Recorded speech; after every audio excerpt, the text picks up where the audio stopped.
श्री स्वामी समर्थ. जय जय स्वामी समर्थ. स्वामींचं नाव घेऊन मी आजच्या ह्या नवीन व्हिडिओला सुरुवात करते. यंदा 12 नोव्हेंबर म्हणजेच बुधवारी आहे कालभैरव जयंती. भगवान शिवाचे उग्र रूप असलेल्या भैरवाचा जन्म कार्तिक महिन्यातील कृष्ण पक्षामध्ये 8व्या दिवशी झाला होता. दरवर्षी या दिवशी कालभैरव जयंती साजरी केली जाते. कालभैरवांची पूजा केल्याने सर्व नकारात्मकता दूर होते. तंत्र आणि मंत्र सिद्धीसाठी देखील ते पूजनीय आहेत. ग्रहांच्या त्रासापासून मुक्ती मिळवण्यासाठी देखील कालभैरवांची पूजा केली जाते.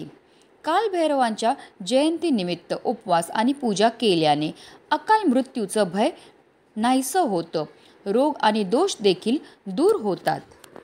कालभैरव जयंतीच्या दिवशी शुक्ल आणि ब्रह्मयोग तयार होत आहेत. या योगांमध्ये कालभैरवांच्या पूजा केल्याने आपल्याला केलेल्या सेवेचं अतिशीघ्र फळ हे प्राप्त होत असतं. कालभैरव यांना काशीचा कोतवाल या नावाने देखील ओळखले जाते. या दिवशी त्यांची पूजा करायला विशेष महत्त्व आहे. असे मानले जाते की या दिवशी त्यांची पूजा केल्याने सर्व भीती, शत्रू आणि अडथळे दूर होतात. याशिवाय ज्यांच्या कुंडलीमध्ये राहू, केतू आणि शनी दोष आहे त्यांच्यासाठी या दिवशी भैरवांची पूजा करणं अतिशय फलदायी मानले जाते. कुत्रा हा कालभैरवाची स्वारी आहे. तसेच कालभैरव हे शैव मंदिराचा द्वारपाल व शक्तिपीठाचा संरक्षक आहे. भैरवाला वगळून शक्तीची पूजा केली तर ती निष्फळ मानली जाते. शेतकरी पेरणीच्या व कापणीच्या प्रसंगी त्यांची पूजा करतात. त्यामुळे भूतबाधा, सर्पदंश वगैरेचा प्रभाव नष्ट होतो. कालभैरव जयंतीच्या दिवशी मंदिरात किंवा घरी मोहरीच्या तेलाचा दिवा लावून भैरव देवाचे ध्यान करावे. कालभैरवांना नैवेद्य म्हणून जिलेबी, उडीद डाळ वडे आणि नारळ अर्पण करावा. तसेच ओम कालभैरवाय नमः या मंत्राचा आपल्याला 108 वेळा जप हा करायचा आहे. कालभैरव अष्टक पठन केल्याने भीती दूर होते आणि जीवनात सकारात्मकता येते. धार्मिकदृष्ट्या हा दिवस अतिशय महत्त्वाचा असल्यामुळे या दिवशी काही प्रभावी उपायाने सेवा देखील केल्या जातात. आणि म्हणूनच कालभैरव जयंतीच्या दिवशी तुम्ही काही नाही केलं तरीही चालेल, पण फक्त सकाळीच इथे लावा असा एक दिवा. हा दिवा लावल्यामुळे आपल्याला सर्व कामामध्ये यश तर प्राप्त होणारच आहे, पण आपल्या जीवनामध्ये असणारा दोष, दारिद्र्य, शत्रुपीडा नष्ट होऊन आपल्या कुटुंबावर कधीही कोणत्याही प्रकारचं वाईट संकट हे येणार नाही. आपल्या संपूर्ण कुटुंबाची भरभरून अशी प्रगती होणार. तर हा दिवा आपल्याला कुठे लावायचा आहे, कोणत्या वेळेत लावायचा आहे, त्याबद्दल सविस्तर आणि महत्त्वाची अशी माहिती मी तुम्हाला या व्हिडिओमध्ये देणार आहे. तर व्हिडिओ पूर्ण पहा. आणि जर तुम्ही माझ्या चॅनलवर नवीन असतील तर चॅनलला सबस्क्राईब करा आणि शेजारी बेल आयकनसुद्धा प्रेस करा, जेणेकरून तुम्हाला माझ्या नवनवीन व्हिडिओचं नोटिफिकेशन हे मिळत राहील आणि तुम्ही एक व्हिडिओ मिस करणार नाही. भैरव म्हणजे भीतीचा पराभव करणारा किंवा भय जिंकणारा. म्हणून कालभैरव रूपाची पूजा केल्याने मृत्यूचं भय टळतं. तसेच जीवनातील सर्व संकट देखील दूर होतात. नारद पुराणामध्ये असे म्हटले आहे की कालभैरवांची पूजा केल्याने सर्व मनोकामना पूर्ण होतात. तसेच एखादा व्यक्ती दीर्घकाळापासून एखाद्या आजारापासून ग्रस्त असेल तर त्या आजारापासून मुक्तता मिळण्यामध्ये सुद्धा मदतही मिळत असते. या दिवशी मोहरीचे तेल, काळे कपडे, तळलेले पदार्थ, तूप, चप्पल, पितळेची भांडी, शूज तसेच यथाशक्तीप्रमाणे गरजूंना दान हे करायचं आहे. असं केल्याने शारीरिक आणि मानसिक समस्या दूर होतात आणि आपल्याकडनं झालेल्या कळत नकळत पापांपासून सुद्धा आपल्याला मुक्तता हे मिळत असते. आणि म्हणूनच हा उपाय करण्याकरता आपल्याला कालभैरव जयंतीच्या दिवशी सकाळी ब्रह्ममुहूर्तावर उठायचं आहे. स्नान करायचे. स्नान केल्यानंतर स्वच्छ वस्त्र परिधान करायचे. जर शक्य असेल तर आवर्जून पांढऱ्या रंगाचे वस्त्र हे परिधान करायचे आहेत. त्यानंतर सर्वप्रथम आपल्याला देवघरामध्ये दिवा हा प्रज्वलित करून घ्यायचा आहे. कारण कोणतीही सेवा किंवा कोणताही उपाय जर आपण अग्नीच्या साक्षीने केला तर त्यामध्ये आपल्याला निश्चितच सफलताही प्राप्त होत असते. त्यानंतर आपल्याला विधिवत महादेवांची आणि कालभैरवांची पूजाही करून घ्यायची. कालभैरवांना आपल्याला काळे तीळ, काळे उडीद तसेच मोहरीचं तेल हे अर्पण करून घ्यायचं आहे.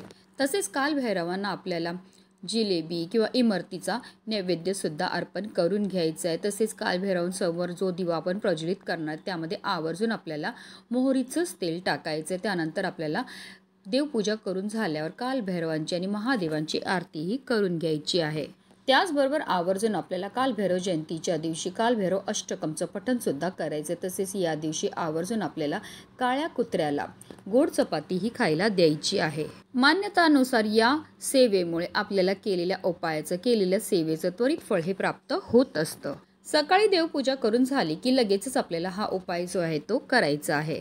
हा उपाय करण्याकरता आपल्याला एक दिवा हा लागणार आहे, पण हा दिवा आपल्याला कणकेपासून तयार करायचा आहे, कारण सर्व दिव्यांमध्ये सर्वश्रेष्ठ दिवा हा कणकेचा मानला जातो. कणिक मळायचं आहे, मळताना त्यामध्ये थोडीशी आपल्याला हळद घालायची आणि त्यापासून एक दिवा हा तयार करून घ्यायचा. या दिव्यामध्ये आपल्याला 2 वातीची 1 वात करून लांब वात ही टाकायची. अशा रीतीने आपल्याला 4 दिशेला 4 लांब वाती ह्या टाकायच्या. अर्थात काय तर आपल्याला एक चौमुखी दिवा हा तयार करून घ्यायचा आहे. आता या दिव्यामध्ये आवर्जून आपल्याला मोहरीचं तेल हे टाकायचं. मोहरीचं तेल जे आहे ते आपल्या दुर्भाग्याला सौभाग्यामध्ये बदलू शकतं. आता आपल्याला एक प्लेट घ्यायची. प्लेटवर आपल्याला हळद आणि कुंकूने एक स्वास्तिक काढून घ्यायचं आणि त्या स्वास्तिकवर आपल्याला मूठभर तांदूळ हे ठेवून घ्यायचे आहेत. त्या तांदळावर आपण जो चौमुखी दिवा तयार केलेला आहे तो प्रज्वलित करून ठेवायचा. आता ही प्लेट उचलून आपल्याला आपल्या देवघरामध्ये ठेवायची आहे. त्यानंतर आपल्याला काळे 11 उडीद घ्यायचे आहेत. त्याचबरोबर आपल्याला 11 काळे तीळसुद्धा घ्यायचे. जे काळे तीळ आणि काळे उडीद आपण घेणार ते व्यवस्थित पाहून घ्यायचे. ते अखंड असावे, कुठेही तुटलेले फुटलेले किंवा खराब झालेले नसावे. आता 11 काळे तीळ आणि 11 काळे उडीदमधला 1 काळा तीळ आणि 1 काळा उडीद आपल्या उजव्या हातामध्ये घ्यायचा आहे. एक वेळा आपल्याला ओम काल भैरवाय नमः या मंत्राचा जप करायचा. आपल्या मनातली इच्छा बोलायची आणि हा काळा तीळ आणि काळा उडीद जो आहे तो आपल्याला जो चौमुखी दिवा आपण प्रज्वलित करून देवघरासमोर ठेवला आहे त्यामध्ये अर्पण करायचं. पुन्हा आपल्याला एक काळा तीळ आणि काळा उडीद घ्यायचा आहे. ओम काल भैरवाय नमः या मंत्राचा जप करायचा. आपल्या मनातली इच्छा बोलून हा काळा तीळ आणि काळे उडीद जो आहे तो आपल्याला त्या दिव्यामध्ये टाकायचं. अशा रीतीने आपल्याला 11 वेळा ओम काल भैरवाय नमः या मंत्राचा जप करायचा आणि 11 वेळा आपल्याला हे काळे तीळ आणि काळे उडीद जे आहेत त्या दिव्यामध्ये अर्पण करायचे आहेत. त्यानंतर आपल्याला एक वेळा कालभैरव अष्टकमचं पठण करायचं. जेव्हा आपण कालभैरव अष्टकमचं पठण करणार तर ते आपल्याला जोरात करायचं. असं केल्यामुळे आपल्या घरामध्ये असणारी जेवढी पण नकारात्मकता, इडापिडा, दोष आहेत दूर होण्यामध्ये मदत ही मिळत असते. कारण कालभैरव जयंतीच्या दिवशी कालभैरव अष्टकमचं पठण घरामध्ये करण्याला विशेष महत्त्व हे दिलं जातं. त्यानंतर आपल्याला हात जोडून कालभैरवांचं स्मरण करायचं. आपल्या आयुष्यामध्ये असणारी जी संकट आहेत, विघ्न आहेत, दोष आहेत, शत्रुपीडा ती दूर होण्याकरता मनोभावे प्रार्थना ही करून घ्यायची आहे. आता जर तुमच्या घराजवळ बेलाचं झाड असेल तर हे जो दिवा आपण प्रज्वलित केलेला आहे तो आपल्याला तिकडनं उचलायचं आहे देवघरामधनं आणि बेलाच्या झाडाजवळ नेऊन ठेवायचं, कारण बेलाच्या झाडामध्ये साक्षात महादेवांचा निवास असतो. आता तुमच्या घराजवळ बेलाचं झाड नसेल तर हा दिवा जो आहे तो आपल्याला आपल्या घरामध्येच आग्नेय दिशेला लावायचा आहे. आता जो दिवा आपण घरामध्येच आग्नेय दिशेला लावलेला आहे तो दुसऱ्या दिवशी आपल्याला काय करायचं आहे, सकाळी लवकर उठायचं आहे, स्नान करायचे, देवपूजा करायच्या अगोदर हा दिवा तसेच त्या दिव्याखाली जे आपण धान्य ठेवलेलं आहे ते एखाद्या झाडाखाली नेऊन ठेवून द्यायचं, जेणेकरून तिथे असणारे पशुपक्षी कीटक हा दिवा किंवा धान्य खातील. हे सुद्धा केलेलं आपल्याकडनं एक प्रकारचं दानच असतं. हे दान केल्यामुळे आपल्यावर कालभैरवांची कृपा होते, ज्यामुळे आपल्याला कधीही अकाल मृत्यूचं भय तर राहतच नाही, पण आपल्या जीवनामध्ये असणारी जेवढी पण संकट, विघ्न, दोष, दारिद्र्य नष्ट होऊन आपल्या संपूर्ण कुटुंबाची भरभरून अशी प्रगती होणार आहे. म्हणूनच व्हिडिओ जास्तीत जास्त लोकांपर्यंत शेअर करा. श्री स्वामी समर्थ. जय जय स्वामी समर्थ.